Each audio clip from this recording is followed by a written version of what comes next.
Today's wine text is the 2016 Ernest Vineyards, the Jester Chardonnay, which is 100% Chardonnay from the Fallenleaf Vineyard in Sonoma Ridge. So, first of all, I want to talk about Sonoma Ridge and specifically where these grapes come from. Like I said, it's 100% Chardonnay, but this vineyard's more unique than most of the vineyards in Sonoma.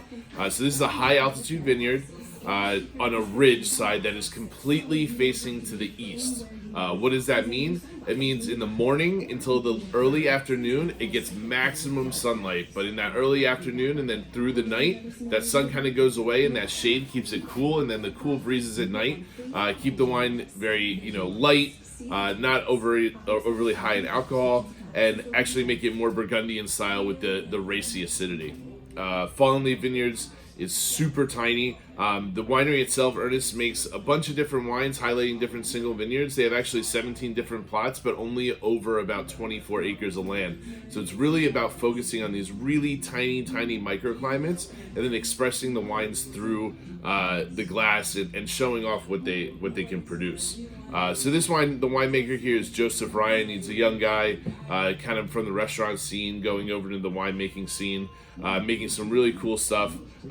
Most notably, he spent some time at Flowers, which might be familiar to some of the Chardonnay and Pinot Noir drinkers from Sonoma, and the big name that comes with that. But then he comes here, and his passion for Burgundy is the style that he makes these wines. So there's only about 378 cases of this wine made in total. It runs around 13.5% alcohol, which is pretty classic for a white Burgundy style wine.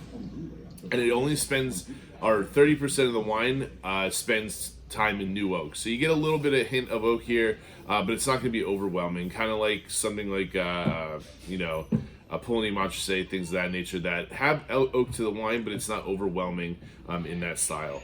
Like I said, ton of flavor here. The alcohol level is actually pretty mild for a Sonoma Coast style Chardonnay, so you get a lot of that kind of golden apple, that kind of bruised Meyer lemon, things of that nature. But you definitely get that natural butteriness and that richness that comes along with Chardonnay as well. So yeah, really tiny production. I know we're pretty much selling it at half of the value that it's rated at.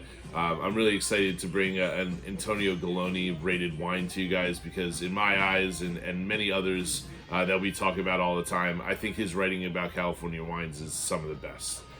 So yeah, really cool stuff, really small production. Pretty much you're not going to find it really anywhere else other than here and maybe the winery. So yeah, enjoy.